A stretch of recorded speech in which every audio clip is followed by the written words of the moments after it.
ਅਕਾਲ। News 18 Punjab Haryana Himachal ਦੇਖ ਰਹੇ ਸਾਰੇ ਦਰਸ਼ਕਾਂ ਦਾ ਸਵਾਗਤ। ਮੈਂ ਹਾਂ ਅਮ੍ਰਿਤਵਰ ਦੀ। ਬੁਲੇਟਿਨ ਦੀ ਸ਼ੁਰੂਆਤ ਕਰਦੇ ਹਾਂ ਵੱਡੀ ਖਬਰ ਦੇ ਨਾਲ। ਤਾਂ ਸਰਕਾਰ ਅਤੇ ਕਿਸਾਨਾਂ ਦੇ ਵਿਚਾਲੇ ਅੱਜ ਨਹੀਂ ਹੋਵੇਗੀ ਮੀਟਿੰਗ। ਜੀ ਹਾਂ, ਸਰਕਾਰ ਨੇ ਇੱਕ ਦਿਨ ਦੇ ਲਈ ਇਹ ਬੈਠਕ ਟਾਲ ਦਿੱਤੀ ਹੈ। ਅੱਜ ਦੁਪਹਿਰ 12 ਵਜੇ ਵਿਗਿਆਨ ਭਵਨ ਦੇ ਵਿੱਚ ਸਰਕਾਰ ਤੇ ਕਿਸਾਨਾਂ ਦੇ ਵਿਚਾਲੇ ਜੋ ਬੈਠਕ ਹੋਣੀ ਸੀ ਉਹ ਫਿਲਹਾਲ ਅੱਜ ਨਹੀਂ ਹੋ ਰਹੀ। ਤਾਂ ਬੈਠਕ ਦੇ ਲਈ ਕਿਸਾਨਾਂ ਦੇ ਵੱਲੋਂ ਪੂਰੀ ਤਿਆਰੀ ਕਰ ਲਈ ਗਈ ਸੀ, ਪਰ ਬੈਠਕ ਹੁਣ ਟਾਲ ਦਿੱਤੀ ਗਈ ਹੈ। ਹੁਣ ਕੱਲ ਹੋਵੇਗੀ 10ਵੇਂ ਗੇੜ ਦੀ ਮੀਟਿੰਗ। ਦੁਪਹਿਰ 2 ਵਜੇ ਵਿਗਿਆਨ ਭਵਨ ਦੇ ਵਿੱਚ ਬੈਠਕ ਹੋਵੇਗੀ। ਪਹਿਲਾਂ 9 ਗੇੜ ਦੀਆਂ ਮੀਟਿੰਗਾਂ ਬੇਸਿੱਟਾ ਰਹਿ ਚੁੱਕੀਆਂ ਨੇ ਤੇ ਹੁਣ 10ਵੇਂ ਗੇੜ ਦੀ ਬੈਠਕ ਤੇ ਅੱਜ ਸਭ ਦੀਆਂ ਨਜ਼ਰਾਂ ਟਿਕੀਆਂ ਹੋਈਆਂ ਸੀ ਕਿ ਅੱਜ ਬੈਠਕ ਦੇ ਵਿੱਚ ਕੋਈ ਹੱਲ ਨਿਕਲਦਾ ਹੈ ਜਾਂ ਨਹੀਂ, ਪਰ ਹੁਣ ਅੱਜ ਜੋ ਬੈਠਕ ਸੀ ਉਹ ਟਾਲ ਦਿੱਤੀ ਗਈ ਹੈ। ਹੁਣ ਕੱਲ ਬੈਠਕ ਹੋਵੇਗੀ। ਕੱਲ ਖਾਸ ਦਿਨ ਹੈ, ਅਹਿਮ ਦਿਨ ਇਸ ਲਈ ਵੀ ਹੈ ਕਿਉਂਕਿ ਕੱਲ ਇੱਕ ਪਾਸੇ ਸਰਕਾਰ ਦੀ ਕਿਸਾਨਾਂ ਦੇ ਨਾਲ ਬੈਠਕ ਹੋਵੇਗੀ ਤਾਂ ਦੂਜੇ ਪਾਸੇ ਕੱਲ ਹੀ ਸੁਪਰੀਮ ਕੋਰਟ ਦੇ ਵਿੱਚ ਕਿਸਾਨਾਂ ਦੀ ਟਰੈਕਟਰ ਪਰੇਡ ਨੂੰ ਲੈ ਕੇ ਵੀ ਸੁਣਵਾਈ ਹੈ। ਤਾਂ ਇਸ ਤੋਂ ਇਲਾਵਾ ਜੋ ਸੁਪਰੀਮ ਕੋਰਟ ਦੀ ਕਮੇਟੀ ਨੂੰ ਲੈ ਕੇ ਲੋਕ ਸ਼ਕਤੀ ਦੇ ਵੱਲੋਂ ਇੱਕ ਪਟੀਸ਼ਨ ਦਾਇਰ ਕੀਤੀ ਗਈ ਹੈ, ਉਸ ਨੂੰ ਲੈ ਕੇ ਵੀ ਕੱਲ ਸੁਣਵਾਈ ਹੋਵੇਗੀ। ਤਾਂ ਕੱਲ ਇੱਕ ਪਾਸੇ ਟਰੈਕਟਰ ਪਰੇਡ ਤੇ ਸੁਣਵਾਈ ਤੇ ਦੂਜੇ ਪਾਸੇ ਕਿਸਾਨਾਂ ਦੀ ਸਰਕਾਰ ਦੇ ਨਾਲ ਮੀਟਿੰਗ। ਕੱਲ ਦਾ ਦਿਨ ਕੁੱਲ ਮਿਲਾ ਕੇ ਕਾਫੀ ਅਹਿਮ ਕਿਸਾਨ ਜਥੇਬੰਦੀਆਂ ਦੇ ਲਈ ਵੀ ਤੇ ਸਰਕਾਰ ਦੇ ਲਈ ਵੀ। ਤਾਂ ਫਿਲਹਾਲ ਅੱਜ ਕਿਸਾਨਾਂ ਅਤੇ ਸਰਕਾਰ ਦੇ ਵਿਚਾਲੇ ਜੋ 10ਵੇਂ ਗੇੜ ਦੀ ਬੈਠਕ ਹੋਣ ਜਾ ਰਹੀ ਸੀ ਉਹ ਫਿਲਹਾਲ ਨਹੀਂ ਹੋ ਰਹੀ। ਇਹ ਬੈਠਕ ਮੁਲਤਵੀ ਕਰ ਦਿੱਤੀ ਗਈ ਹੈ। ਹੁਣ ਕੱਲ ਬੈਠਕ ਹੋਵੇਗੀ। ਸਮਾਂ 2 ਵਜੇ ਦਾ ਰੱਖਿਆ ਗਿਆ ਹੈ। ਕੱਲ ਦੁਪਹਿਰ 2 ਵਜੇ ਵਿਗਿਆਨ ਭਵਨ ਦੇ ਵਿੱਚ ਬੈਠਕ ਹੋਵੇਗੀ। ਪਹਿਲਾਂ 9 ਗੇੜ ਦੀਆਂ ਬੈਠਕਾਂ ਹੋ ਚੁੱਕੀਆਂ ਨੇ। ਹਾਲ ਹੀ ਦੇ ਵਿੱਚ 15 ਜਨਵਰੀ ਨੂੰ 9ਵੇਂ ਗੇੜ ਦੀ ਬੈਠਕ ਹੋਈ ਸੀ, ਪਰ ਹਰ ਵਾਰ ਦੀ ਤਰ੍ਹਾਂ ਇਹ ਬੈਠਕ ਵੀ ਬੇਸਿੱਟਾ ਨਿਕਲੀ। ਹੁਣ ਕਿਸਾਨ ਕਹਿ ਰਹੇ ਨੇ ਕਿ ਬਾਰ-ਬਾਰ ਬੈਠਕਾਂ ਦੇ ਨਾਲ ਕੁਝ ਨਹੀਂ ਹੋ ਰਿਹਾ। ਸਰਕਾਰ ਉਦੋਂ ਹੀ ਸਾਡੇ ਨਾਲ ਗੱਲਬਾਤ ਕਰੇ ਜੇਕਰ ਸਰਕਾਰ ਅੱਗੇ ਵਧਣ ਦੇ ਲਈ ਤਿਆਰ ਹੈ। ਦੂਜੇ ਪਾਸੇ ਸਰਕਾਰ ਕਹਿ ਰਹੀ ਹੈ ਕਿ ਕਿਸਾਨ ਆਪਣੀ ਜ਼ਿੱਦ ਛੱਡਣ, ਅਸੀਂ ਹੋਰ ਬਦਲਾਂ ਤੇ ਖੁੱਲੇ ਮਨ ਨਾਲ ਵਿਚਾਰ ਕਰਨ ਲਈ ਤਿਆਰ ਹਾਂ। ਰੋਹਿਤ ਬੰਸਲ ਮੇਰੇ ਸਹਿਯੋਗੀ ਜ਼ਿਆਦਾ ਜਾਣਕਾਰੀ ਲਈ ਜੁੜੇ ਨੇ। ਤਾਂ ਰੋਹਿਤ, ਪੂਰੀ ਤਿਆਰੀ ਕਰ ਲਈ ਗਈ ਸੀ ਮੀਟਿੰਗ ਦੀ, ਪਰ ਅਚਾਨਕ ਮੀਟਿੰਗ ਟਾਲ ਦਿੱਤੀ ਗਈ ਹੈ। ਕੀ ਕੁਝ ਕਾਰਨ ਪਤਾ ਚੱਲ ਪਾਏ ਨੇ? जी बिल्कुल अमृत, जेकर गल की जाए तो जी कल हुण मीटिंग होने वाली है, जी मीटिंग अज होनी सी उसनूं मुलतवी कर दिता गया। अज करीब 12 वजे मीटिंग सी, उसनूं हुण कल 2 वजे कर दिता गया। और कल का दिन इसलिए भी खास हो जाता है क्योंकि कल के दिन जिस तरह तुसीं जिक्र किया कि एक तो सुप्रीम कोर्ट दे विच इस गल की सुनवाई है कि 26 तरीक का जिहड़ा मार्च हैगा उसनूं कढिया जाना या नहीं कढिया जाना, क्योंकि दिल्ली पुलिस वालों भी एक दस्सिया जाना कि सुप्रीम कोर्ट दे नाल गल करके उस तो बाद सुप्रीम कोर्ट ने फैसला लेना कि 26 जनवरी के मार्च लिए इजाजत देने कि नहीं देनी। और दूसरा, गुरु गोबिंद सिंह का प्रकाश पुरब कल दिल्ली के तमाम बार्डर से और पंजाब के ਜਿਹੜੇ हिस्सों के अंदोलन चल रहे हैं उत्थे ये मनाया जाएगा, जिस दे विच किया गया है कि देश ही बाबर मोहे है दा तुसीं जाप करना। और मीटिंग के लेट होने का कारण किते ना किते इस गल का भी किया जा रहा है कि शायद सरकार वालों कुछ नवीं प्रपोजल तैयार की जा सकती और वो प्रपोजल शायद सरकार वालों किसानों को दी जा सकती है। और उस दे लई किसानों को भी शायद पहला दस दिता जाए कि इस तरह की असीं प्रपोजल तैयार कर रहे हैं, जिसके लिए आपां तैयार रहना चाहिए ताकि एक दिन दे विच तुसीं भी अपनी राय करके उस प्रपोजल वाल वधे जा सके। क्योंकि 26 जनवरी के प्रोग्राम तो पहला सरकार भी इस चीज़ को लैके गंभीर है कि 26 जनवरी तो पहला जिहड़े किसान अंदोलन चल रहे हैं उसनूं समाप्ति वाल वधाया जाए, क्योंकि लगातार अंदोलन नूं करीब 2 महीने होने वाले ने। सो हो सकता है शायद मीटिंग लेट करने का मामला यही होवे कि कोई होर ऑफरां ते विचार चर्चा चल रही होवे, कुछ होर ऑफरां नूं लैके गलबात चल रही होवे कि किसी न किसी तरीके किसानों नूं मनाया जाए। तो कल की मीटिंग बेहद अहम रहने वाली है क्योंकि 26 जनवरी तो पहला ये मीटिंग करीब 6 दिन पहले मीटिंग होने वाली है। तो किते ना किते जिथे खेतीबाड़ी कानून तो गल होएगी पर उत्थे नाल दी नाल सरकार वालों 26 जनवरी का जिहड़ा रोस मार्च कढिया जाना, किसान ट्रैक्टर मार्च कढिया जाना है, जो किसानी परेड भी की जा रही है उसनूं लेके भी गलबात हो सकती है। जी अमृत। बिल्कुल रोहित, तो कुल मिला के कल की बैठक काफी अहम है क्योंकि इस बैठक दे विच सिद्धे तौर पर जिथे गलबात अगे वधदी है या नहीं इस ते चर्चा होगी। उत्थे ही एक होर वड्डा मामला कि NIA दे नोटिसां दे उपर भी सरकार दे नाल किसान जो ने विचार करनगे, क्योंकि एक तो बाद एक जो नोटिस आ रहे हैं किसान सीधे तौर पर कह रहे हैं कि कोई पेश नहीं होगा तो मुद्दा सरकार दे सामने भी चुकिया तो जाएगा ही। जी बिल्कुल, NIA का मुद्दे का भी बहुत बड़ा मुद्दा सी क्योंकि करीब किया जा रहा है कि 50 तो ज्यादा जिहड़े किसान आगू ने या इन्हां नाल जुड़े हुए आगू ने जे जिहड़े ट्रांसपोर्टरां दी गल करिए, कोई लंगर वालियां दी गल करिए तो उन्हां नूं NIA दे नोटिस आए ने। तो उस तो बाद लगातार किसान आगू ये गल कह रहे थे कि 19 तरीक की जिहड़ी मीटिंग होएगी 19 तरीक की मीटिंग दे विच जिहड़ा पहला मुद्दा वो NIA दे चुक्या जाएगा। पर उस तो बाद हुण मीटिंग मुलतवी हो गई। तो जो कल मीटिंग होगी तो कल भी ਇਸ ਤਰ੍ਹਾਂ ਦਾ ਮੁੱਦਾ ਹੀ ਗਰਮਾਇਆ ਰਹੇਗਾ, ਕਿਉਂਕਿ NIA ਦਾ ਮੁੱਦਾ ਵੀ ਇੱਕ ਵੱਡਾ ਮੁੱਦਾ ਸੀ। ਕਿਹਾ ਜਾ ਰਿਹਾ ਸੀ ਕਿ ਤੁਸੀਂ ਕਿਤੇ ਨਾ ਕਿਤੇ ਜਿਹੜੇ ਕਿਸਾਨ ਆਗੂ ਨੇ, ਜਿਹੜੇ ਕਿਸਾਨਾਂ ਦੀ ਹੈਲਪ ਕਰ ਰਹੇ ਨੇ, ਤੁਸੀਂ ਉਹਨਾਂ ਨੂੰ ਡਰਾਉਣ ਦੀ ਕੋਸ਼ਿਸ਼ ਕਰ ਰਹੇ ਹੋ, ਕਿਉਂਕਿ ਇੱਕ ਟਰਾਂਸਪੋਰਟਰ ਨੂੰ ਮਾਮੂਲੀ ਤੌਰ ਤੇ ਜਿਹੜਾ ਯੂਆਪਾ ਦੇ ਤਹਿਤ ਪੁੱਛਗਿੱਛ ਲਈ ਜਦੋਂ ਬੁਲਾਇਆ ਜਾਂਦਾ ਹੈਗਾ ਜਾਂ ਅਜਿਹੀਆਂ ਧਾਰਾਵਾਂ ਦੇ ਤਹਿਤ ਬੁਲਾਇਆ ਜਾਂਦਾ, ਦੇਸ਼ ਧਰੋਹ ਦੀ ਧਾਰਾ ਦੇ ਤਹਿਤ ਬੁਲਾਇਆ ਜਾਂਦਾ ਹੈਗਾ, ਦੰਗੇ ਭੜਕਾਉਣ ਦੀ ਧਾਰਾ ਦੇ ਤਹਿਤ ਬੁਲਾਇਆ ਜਾਂਦਾ, ਤਾਂ ਉਸ ਚੀਜ਼ ਦੇ ਕੋਈ ਮਾਇਨੇ ਨਹੀਂ ਰਹਿ ਜਾਂਦੇ। ਇਸ ਬਿਲਕੁਲ ਰੋਹਿਤ, ਫਿਲਹਾਲ ਕੁੱਲ ਮਿਲਾ ਕੇ ਕੱਲ ਦਾ ਦਿਨ ਕਾਫੀ ਅਹਿਮ ਹੈ, ਕਿਉਂਕਿ ਇੱਕ ਪਾਸੇ ਸੁਪਰੀਮ ਕੋਰਟ ਦੀ ਸੁਣਵਾਈ ਤੇ ਵੀ ਨਜ਼ਰਾਂ ਟਿਕੀਆਂ ਨੇ, ਦੂਜੇ ਪਾਸੇ ਸਰਕਾਰ ਦੇ ਨਾਲ 10ਵੇਂ ਗੇੜ ਦੀ ਬੈਠਕ ਦੇ ਵਿੱਚੋਂ ਕੁਝ ਹੱਲ ਹੁੰਦਾ ਹੈ ਜਾਂ ਫਿਰ ਨਹੀਂ, ਇਸ ਤੇ ਨਜ਼ਰ ਬਣੀ ਹੋਈ ਹੈ। ਸ਼ੁਕਰੀਆ ਇਸ तमाम ਜਾਣਕਾਰੀ ਦੇ ਲਈ। ਤਾਂ ਫਿਲਹਾਲ ਸਰਕਾਰ ਤੇ ਕਿਸਾਨਾਂ ਦੇ ਵਿਚਾਲੇ ਅੱਜ ਦੀ ਮੀਟਿੰਗ ਜੋ ਹੈ ਉਹ ਮੁਲਤਵੀ ਕਰ ਦਿੱਤੀ ਗਈ ਹੈ। ਸਰਕਾਰ ਵਾਲੇ ਪਾਸੋਂ ਮੀਟਿੰਗ ਮੁਲਤਵੀ ਕੀਤੀ ਗਈ ਹੈ। ਹੁਣ ਕੱਲ ਦੁਪਹਿਰ 2 ਵਜੇ ਵਿਗਿਆਨ ਭਵਨ ਦੇ ਵਿੱਚ ਬੈਠਕ ਹੋਣ ਜਾ ਰਹੀ ਹੈ। ਮੰਨਿਆ ਜਾ ਰਿਹਾ, ਜਿਵੇਂ ਰੋਹਿਤ ਜਾਣਕਾਰੀ ਦੇ ਰਹੀ ਸੀ, ਕਿ ਸਰਕਾਰ ਕੁਝ ਨਵਾਂ ਪ੍ਰਪੋਜ਼ਲ ਕਿਸਾਨਾਂ ਸਾਹਮਣੇ ਪੇਸ਼ ਕਰ ਰਹੀ ਹੈ, ਉਸੇ ਤੇ ਵਿਚਾਰ ਕਰਨ ਦੇ ਲਈ ਹੋ ਸਕਦਾ ਹੈ ਕਿ ਮੀਟਿੰਗ ਅੱਗੇ ਵਧਾਈ ਗਈ ਹੋਵੇ।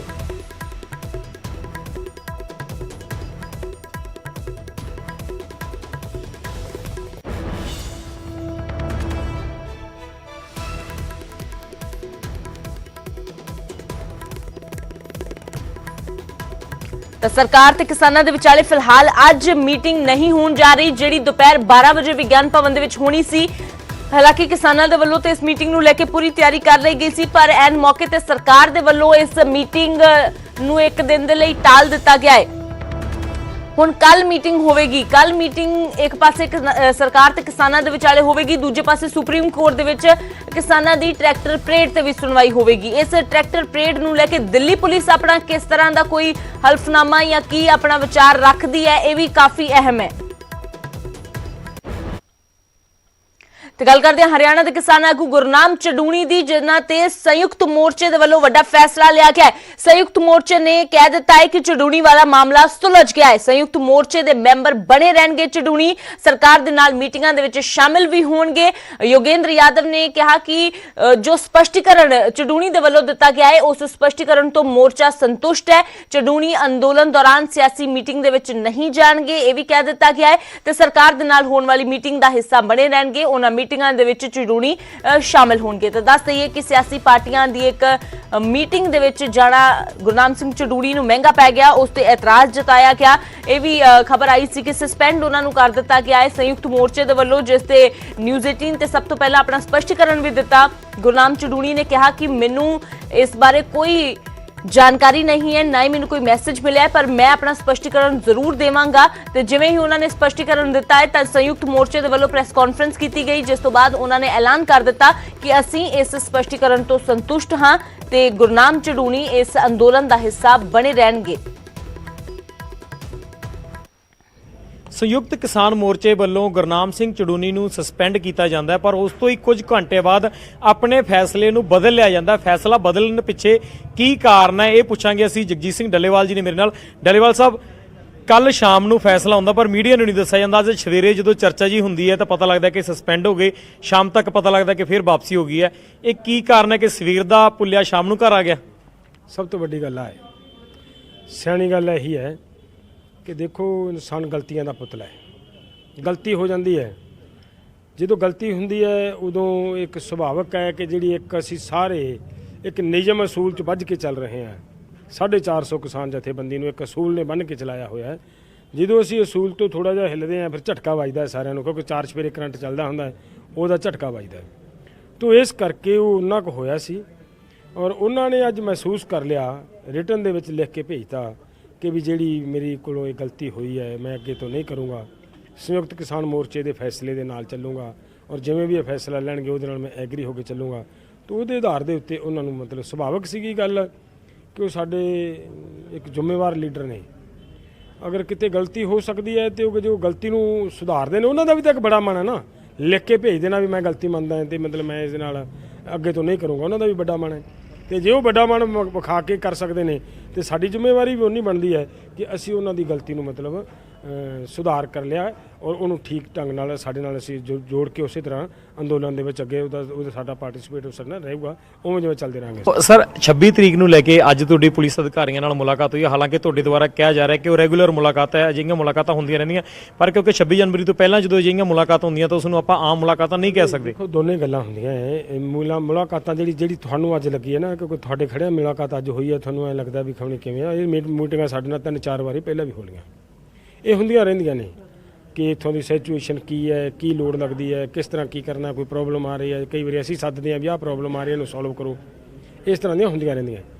ਤੋ ਇੱਕ ਤਾਂ ਉਹ ਵੀ ਗੱਲ ਸੀ ਵਿੱਚ, ਦੂਸਰਾ ਇਹ ਵੀ ਹੈਗਾ ਕਿ 26 ਵਾਲੀ ਗੱਲ ਨੂੰ ਵੀ ਮਤਲਬ ਅਸੀਂ ਸਮਝਦੇ ਹਾਂ ਕਿ ਇੱਕ ਇੰਪੋਰਟੈਂਟ ਕਾਲ ਹੈ, ਜਿਹਦੇ ਸਬੰਧ ਦੇ ਵਿੱਚ ਅਸੀਂ ਚਾਹੁੰਦੇ ਸੀਗੇ ਕਿ ਚਲੋ ਜੋ ਆਈ ਹੈ ਅਸੀਂ ਉਹਨਾਂ ਦੇ ਧਿਆਨ 'ਚ ਲਿਆਂਦਾ ਹੈ, ਕਿਉਂਕਿ ਉਹਨਾਂ ਨੂੰ ਵੀ ਪਤਾ ਸੀ ਕੱਲ ਤੁਹਾਡੇ ਮਾਧਿਅਮ ਦੇ ਰਾਹੀਂ ਗੱਲ ਤਾਂ ਉਹਨਾਂ ਕੋਲੇ ਵੀ ਚਲੀ ਗਈ, ਤਾਂ ਉਹਦੇ ਤੇ ਬਸ ਕੋਈ ਬਹੁਤੀ ਜ਼ਿਆਦਾ ਲੰਬੀ ਚੌੜੀ ਗੱਲ ਨਹੀਂ ਹੋਏਗੀ। ਅਸੀਂ ਉਹਨਾਂ ਨੂੰ ਦੱਸਤਾ ਕਿ ਸਾਡਾ ਪ੍ਰੋਗਰਾਮ ਆ ਹੈ, ਉਹਨਾਂ ਨੇ ਕਿਹਾ ਵੀ ਅਸੀਂ ਉੱਪਰ ਸੀਨੀਅਰ ਅਧਿਕਾਰੀਆਂ ਨਾਲ ਗੱਲਬਾਤ ਕਰਕੇ ਇਹਦਾ ਕੋਈ ਕੀ ਨਿਕਲਣਾ, ਕਿਵੇਂ ਕਰਨਾ ਹੈ, ਕਿਵੇਂ ਕਰਾਉਣਾ, ਅਸੀਂ ਸਰਕਾਰ ਸਾਨੂੰ ਅਲਾਉ ਕਰਦੀ ਹੈ ਨਹੀਂ ਕਰਦੀ, ਇਹ ਅਗਾਂਹ ਦਾ ਮਤਲਬ ਅਗਲੇ ਦਿਨਾਂ ਦਾ ਮਤਲਬ ਪ੍ਰਕਿਰਿਆ ਉਹਦੇ 'ਚ ਕੀ ਨਿਕਲ ਕੇ ਆਉਂਦਾ ਸਾਹਮਣੇ ਆ ਜਾਊਗਾ। ਕੈਮਰਾਮੈਨ ਸੁਖਜਿੰਦਰ ਸਿੰਘ ਧਾਲੀਵਾਲ ਦੇ ਨਾਲ ਰੋਹਿਤ ਬਾਂਸਲ, ਪੱਕਾ ਨਿਊਜ਼ 18 ਪੰਜਾਬ, ਦਿੱਲੀ, ਸਿੰਘੂ ਬਾਰਡਰ।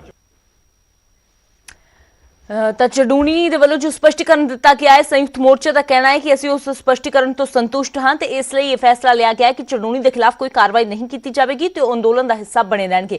ਉਧਰ ਰਵਨੀਤ ਬਿੱਟੂ ਖੁੱਲ ਕੇ ਗੁਰਨਾਮ ਚੜੂਣੀ ਦੇ ਸਮਰਥਨ 'ਚ ਆਏ ਨੇ। ਬਿੱਟੂ ਨੇ ਕਿਹਾ ਚੜੂਣੀ ਵਿਰੋਧੀ ਧਿਰਾਂ ਦੇ ਆਗੂਆਂ ਨੂੰ ਹੀ ਮਿਲੇ ਨੇ, ਕੋਈ ਅੱਤਵਾਦੀ ਜਥੇਬੰਦੀਆਂ ਨੂੰ ਨਹੀਂ। ਬਿੱਟੂ ਨੇ ਚੜੂਣੀ ਦਾ ਬਚਾਅ ਕਰਦਿਆਂ ਕਿਸਾਨ ਜਥੇਬੰਦੀਆਂ ਦੇ ਆਗੂਆਂ ਤੇ ਵੀ ਸਵਾਲ ਚੁੱਕੇ। ਉਧਰ ਹਰਿਆਣਾ ਦੇ ਮੁੱਖ ਮੰਤਰੀ ਮਨੋਹਰ ਲਾਲ ਖੱਟਰ ਨੇ ਕਿਹਾ ਕਿ ਚੜੂਣੀ ਜਲਦ ਐਕਸਪੋਜ਼ ਹੋਣਗੇ ਤੇ ਉਹਨਾਂ ਦਾ ਸੁਪਨਾ ਪੂਰਾ ਨਹੀਂ ਹੋਵੇਗਾ।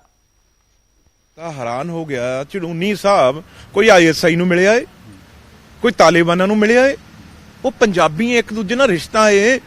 ਅੱਧੇ ਲੀਡਰ ਨੇ ਜਿਹੜੇ ਇੱਕ ਦੂਜੇ ਨਾਲ ਪੋਲੀਟੀਕਲ ਬੰਦਿਆਂ ਨਾਲ ਰਿਸ਼ਤੇਦਾਰੀ ਆ, ਆਪ ਪੋਲੀਟੀਕਲ ਇਹ ਰੋਕ ਰਹੇ ਨੇ। ਰਾਜੇਵਾਲ ਸਾਹਿਬ ਆ 40 ਦਿਨ ਉਰੇ 50 ਆਉਣ ਤੋਂ ਪਹਿਲਾਂ ਕੱਲੇ ਪੋਲੀਟੀਕਲ ਦੇ ਦਰ ਫਿਰਦੇ ਸੀਗੇ, ਚਾਹੇ ਉਹਦੀ ਸਪੋਰਟ ਲਈ ਫਿਰਦੇ ਸੀ, ਚੰਗੇ ਕੰਮ ਲਈ ਫਿਰਦੇ ਸੀ, ਪਰ ਅੱਜ ਏਡੀ ਕੀ ਗੱਲ ਹੋ ਗਈ ਜੇ ਤੁਸੀਂ ਉਰੇ ਆ ਕੇ ਸਟੇਜ ਮਿਲ ਗਈ ਤੁਹਾਨੂੰ, ਤੁਸੀਂ ਤਾਂ ਯਾਰ ਹਰੇਕ ਨਾ ਤੁਹਾਨੂੰ ਸਰਕਾਰ, ਨਾ ਤੁਹਾਨੂੰ ਆਪੋਜੀਸ਼ਨ, ਨਾ ਤੁਹਾਨੂੰ ਸੁਪਰੀਮ ਕੋਰਟ, ਉਦੋਂ ਬਾਅਦ ਮੁੰਡਿਆਂ ਤੋਂ ਵੀ ਹੁਣ ਤੁਸੀਂ ਕਹਿੰਦੇ ਹੋ ਵੀ ਜਿਹੜੇ ਤੁਹਾਨੂੰ ਮੋਢਿਆਂ ਤੇ ਲੈ ਕੇ ਆਏ ਵੀ ਖਬਰਦਾਰ ਜੇ ਟਰੈਕਟਰ ਬਣਾਏ, ਜੇ ਸਟੰਟ ਕੀਤੇ, ਤੁਹਾਨੂੰ ਹੋ ਕੀ ਗਿਆ?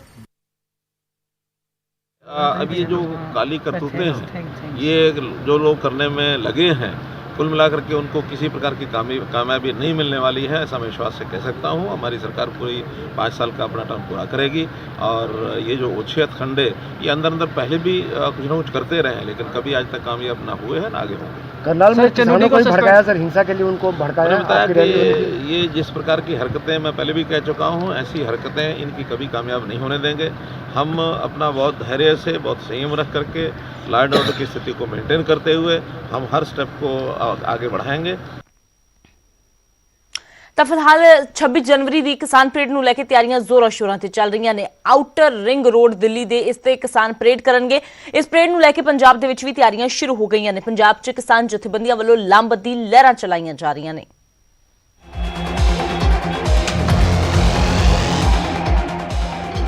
26 ਜਨਵਰੀ ਦੀ ਟਰੈਕਟਰ ਪਰੇਡ ਨੂੰ ਲੈ ਕੇ ਪੰਜਾਬ ਦੇ ਪਿੰਡਾਂ ਦੇ ਵਿੱਚ ਲਾਮਬੰਦੀ ਕੀਤੀ ਜਾ ਰਹੀ ਹੈ।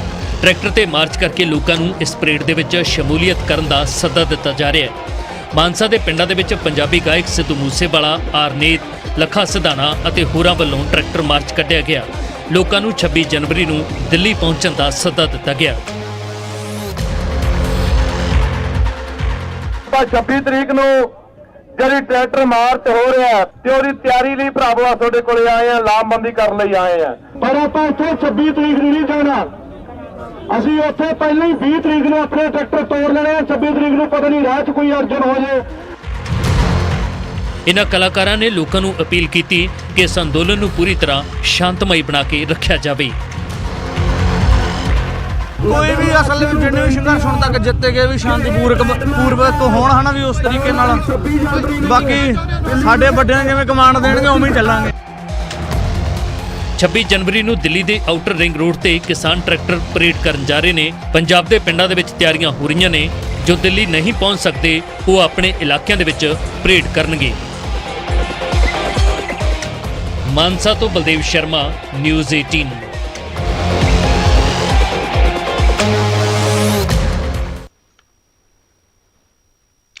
ਤਾਂ 26 ਜਨਵਰੀ ਦੀ ਟਰੈਕਟਰ ਪਰੇਡ ਦੇ ਲਈ ਕਿਸਾਨ ਪੱਬਾਂ ਭਾਰ ਨੇ। ਹੁਣ ਇੰਤਜ਼ਾਰ ਕੀਤਾ ਜਾ ਰਿਹਾ ਹੈ ਕਿ ਜਲਦ 26 ਜਨਵਰੀ ਆਵੇ ਤਾਂ ਉਸ ਦਿਨ ਕਿਸਾਨ ਆਪਣੀ ਟਰੈਕਟਰ ਪਰੇਡ ਕੱਢਣ। ਪਰ ਉਸ ਤੋਂ ਪਹਿਲਾਂ ਸੁਪਰੀਮ ਕੋਰਟ ਦੇ ਵੱਲੋਂ ਕੱਲ ਕੀ ਫੈਸਲਾ ਸੁਣਾਇਆ ਜਾਂਦਾ ਹੈ ਉਸ ਤੇ ਵੀ ਨਜ਼ਰ ਲਗਾਤਾਰ ਬਣੀ ਹੋਈ ਹੈ। ਗੱਲ ਕਰਦੇ ਹਾਂ ਕੋਵਿਡ-19 ਮਹਾਮਾਰੀ ਦੀ, ਜਿਸ ਨੇ ਆਪਸੀ ਨਿਰਭਰਤਾ ਦੀ ਭਾਵਨਾ ਨੂੰ ਮਜ਼ਬੂਤ ਕੀਤਾ ਹੈ, ਜਿਸ ਨਾਲ ਪੂਰਾ ਦੇਸ਼ ਇਸ ਮੁਸੀਬਤ ਦਾ ਇਕਜੁੱਟ ਹੋ ਕੇ ਮੁਕਾਬਲਾ ਕਰ ਸਕੇ। ਵੈਕਸੀਨੇਸ਼ਨ ਦੇ ਐਲਾਨ ਤੋਂ ਬਾਅਦ ਜ਼ਰੂਰਤ ਹੋਵੇਗੀ ਕਿ ਅਸੀਂ ਆਪਣਾ ਮੋਹਰੀ ਯੋਗਦਾਨ ਦਈਏ, ਕਿਉਂਕਿ ਜਦੋਂ ਤੱਕ ਸਾਰੇ ਸੁਰੱਖਿਅਤ ਨਹੀਂ ਹੁੰਦੇ ਉਦੋਂ ਤੱਕ ਕੋਈ ਵੀ ਸੁਰੱਖਿਅਤ ਨਹੀਂ ਹੋਵੇਗਾ। ਨੈਟਵਰਕ 18 ਇਸ ਮੁਹਿੰਮ ਤੇ ਹਰ ਕਦਮ ਤੇ ਤੁਹਾਡੇ ਨਾਲ ਹੈ। ਇਸੇ ਸੋਚ ਦੇ ਆਧਾਰ ਤੇ ਕੈਂਪੇਨ ਸੰਜੀਵਨੀ ਦਾ ਉਦੇਸ਼ ਇਹ ਸੁਨਿਸ਼ਚਿਤ ਕਰਨਾ ਹੈ ਕਿ ਵੈਕਸੀਨ ਪਾਉਣਾ ਸਾਰੇ ਭਾਰਤੀਆਂ ਦਾ ਅਧਿਕਾਰ ਹੈ।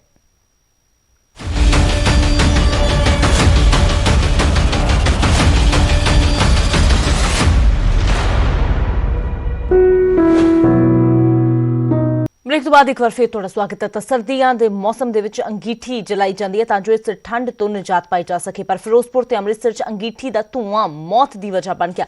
दो ਵੱਖ-ਵੱਖ हादसों में 5 लोगों की मौत हो गई। फिरोजपुर च मां ते 2 बच्चों की मौत हो गई ते अमृतसर दे विच मां ते धी ने दम तोड़ दिता।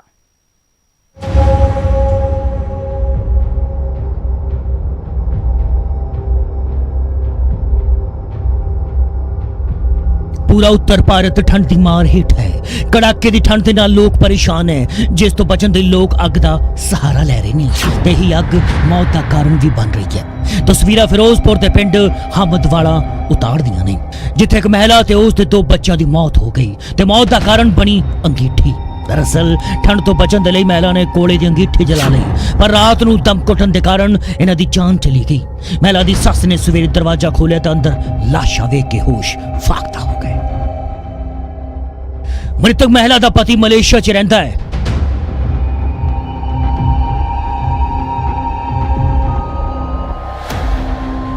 हुण अगलियां तस्वीरां अमृतसर के लोहगढ़ दियां ने, जिथे भी मां धी दी दम घुटन दे नाल मौत दसी जाती है, जबकि महिला के पति की सेहत बिगड़ गई। परिवार ने ठंड तो बचन के लिए कोले नूं अग लगाई सी। कोले दे नाल कमरा तां गर्म हो गया, पर परिवार का दम घुट गया, जिस दे कारण मां धी दी जान चली गई। ਉਹਨੇ ਜਾਂਚ ਤੋਂ ਪਤਾ ਲੱਗਾ ਵੀ ਅੰਦਰ ਕੋਲੇ ਵਾਲੀ ਗੀਠੀ ਰੱਖੀ ਸੀ ਤੇ ਕੋਲੇ ਦੀ ਗੀਠੀ ਨਾਲ ਗੈਸ ਹੋਣ ਕਰਕੇ ਇਹਦੀ ਡੈਥ ਹੋਈ ਲੱਗਦੀ ਹੈ। ਤੇ ਇੱਕ ਜਿਹੜਾ ਵਿਅਕਤੀ ਸੀ ਉਹ ਵਿੱਚੋਂ ਥੋੜਾ ਜਿਹਾ ਨਿੰਬੂ ਸੀ, ਉਹਨੂੰ ਇਲਾਜ ਲਈ ਕਰਾਣ ਹਸਪਤਾਲ ਭੇਜਿਆ ਗਿਆ। ਬਾਕੀ ਛਾਣਬੀਨ ਕਰ ਰਹੇ ਆ, ਛਾਣਬੀਨ ਕਰਨ ਤੋਂ ਬਾਅਦ ਜੋ ਹਾਲਾਤ ਹੋਣਗੇ ਉਸ ਮੁਤਾਬਕ ਕਾਰਵਾਈ ਕੀਤੀ ਜਾਵੇਗੀ। खैर पुलिस ने मामले की जांच शुरू कर दी है। पुलिस ਵੱਖ-ਵੱਖ एंगल तो जांच भी कर रही है। जांच तो बाद ही असल कारणों का साफ हो पाएगा, पर पहली नजर मामला कुदरती मौत का लगता है, क्योंकि दोहां मामले च दम घुटन के कारण मौत दसी गई है।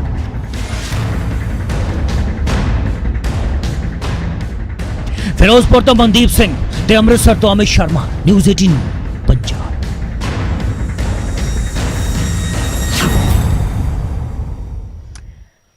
ਤੇ ਅੱਜ ਅਸੀਂ ਹਰਪਿਕ ਤੇ ਨਿਊਜ਼ 18 ਦੇ ਫਲੈਗਸ਼ਿਪ ਕੈਂਪੇਨ ਮਿਸ਼ਨ ਪਾਣੀ ਦੇ ਇੱਕ ਖਾਸ ਪੜਾਅ ਤੇ ਪਹੁੰਚ ਗਏ ਹਾਂ। 24 ਜਨਵਰੀ ਨੂੰ ਹੋਣ ਵਾਲੇ ਵਾਟਰਥਨ ਦੇ ਲਈ ਅਸੀਂ ਜੋ ਸਾਨੂੰ ਸਹਿਯੋਗ ਮਿਲ ਰਿਹਾ ਹੈ ਦੇਸ਼ ਦੇ ਵੱਖ-ਵੱਖ ਕੋਨਿਆਂ ਤੋਂ, ਆਈਓ ਤੁਹਾਨੂੰ ਇੱਕ ਝਲਕ ਦਿਖਾਉਂਦੇ ਹਾਂ। स्वच्छता और पानी। Pledge to use water mindfully every time, every day, and encourage others to do the same. We are made of water. Water is life itself. Water is health, water is hygiene, water is safety, and water is future. I also pledge to support water conservation efforts and water equality and work towards a day no one has to struggle for water. हमको बचानी है ये जिंदगानी।